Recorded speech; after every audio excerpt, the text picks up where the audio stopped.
Nah, ini lab hortikultura, semangka, kangkung, dan ada satu lagi, cabai. Ya. Padahal mungkin menurut saya seharusnya juga kita bisa dorong ya untuk lab mungkin tanaman keras ya, buah-buahan, atau mungkin sayur-sayuran yang lebih spesifik, yang memang berbasis pada potensi lokal. Karena kalau bicara anggrek itu semua juga bibitnya datang dari luar menurut saya. Jadi apakah ada buah matoa kan, atau mungkin pakis-pakisan, atau jenis sayur-sayur yang lain yang mungkin lebih relevan ya, itu saya kira juga bagian yang penting.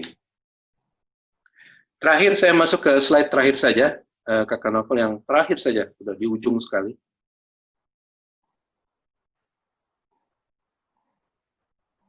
Nah, ini adalah program yang sempat kita lakukan. Saya sama Kak Budi Dharma yang sekarang menjadi koordinator Poster. Saya sudah tidak lagi direktur eksekutif, saya peneliti saja. Sekarang sudah dilaksanakan oleh Kak Budi Dharma ya. Jadi ada rekan saya. Ini tahun 2012 kita mengadakan pertukaran mahasiswa Uncen yang dikirim selama 4 bulan ya di Jakarta, tinggal di Depok bersama keluarga para dosen, dan mereka mengambil kuliah dan menyelesaikan skripsinya di sini. Dan apa yang menurut saya agak penting dari kegiatan ini, saya kira adalah memang literasi itu, saya kira kalau kita bicara offline dan online sekarang ini, tetap masih memerlukan sebuah proses yang sifatnya tatap muka dan bahkan intensif berinteraksi. Apalagi yang kita bicarakan dalam konteks masyarakat kita yang ingin diintegrasikan dalam ruang lingkup relasi dan pergaulan nasional ya. Jadi saya tadi menyebut ada alam, ada ekonomi, dan warga negara. Jadi saya kira rasa ikatan kasih sayang ya, saya kira memang saling mengenal dan mengetahui satu sama lain. Dan pernah merasakan satu meja dan berinteraksi secara tatap muka dengan konteks relasi yang dekat, apakah itu secara akademik, dan mengenal simbol-simbol nasional yang mereka datangi ada di kantor KPK, ke DPR, lalu juga ada kegiatan pertemuan mereka ke Monas, lalu juga ada di beberapa tempat kunjungan. Ini membuat, mungkin saya belum ketemu istilah akademisnya ya, tapi mungkin relasi emosionalnya itu terbangun, dan rasa ikatan kesetaraan. Karena kalau hubungan ekonomi, orang Jakarta dengan orang Papua rasanya sepertinya tidak setara. Itu yang rasanya memang mengganggu ya, kalau saya kira, saya bisa paham. Tapi dalam program-program segini, program pertukaran begini, mahasiswa semua setara. Jadi saya kira ini bagian daripada penyemaian rasa semangat kekitaan, bukan saya atau aku, kami, tapi kita warga negara Indonesia.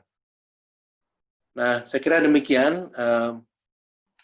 Secara umum ingin saya sampaikan, tentu bicara pendidikan dan literasi adalah topik yang sangat luas, tetapi saya kira kita punya kepentingan untuk membuat pendidikan itu berhasil. Saya kira karena khusus tentang Papua ini, kalau kita bicara, ya orang bilang solusi bagi persoalan-persoalan di sekitar relasi-relasi yang kurang mulus begitu, saya kira jatuhnya harus pada akhirnya bicara tentang keberhasilan dalam pembangunan sumber daya manusia.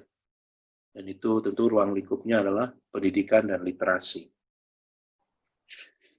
Nah, saya belum menyentuh soal literasi digital, karena saya kira tema ini juga tentu luas sekali, tapi mungkin sebagai penutup, saya dengan kawan-kawan pernah bertemu Pak James Modo dulu, tahun lalu wawancara, khusus mengenai prospek bagaimana mengantisipasi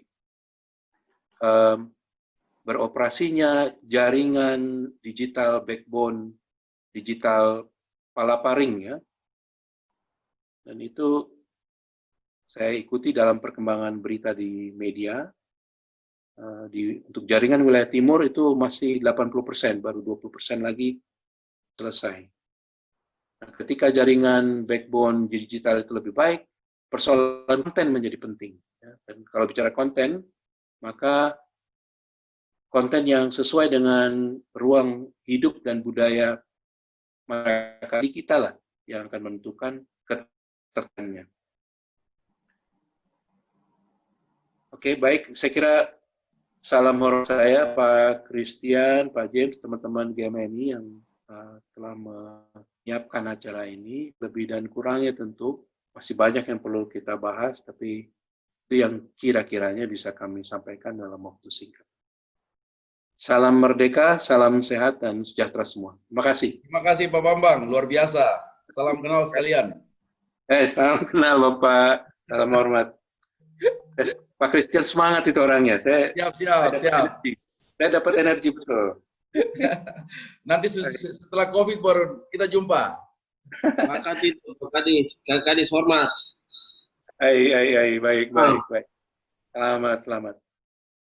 Oke, terima kasih Prof. Bambang atas pemaparannya mengenai lebih ke arah etnosains. Bagaimana kita bisa memahami, bagaimana kita bisa memahami di Papua khususnya penyelenggaraan pendidikan itu sendiri.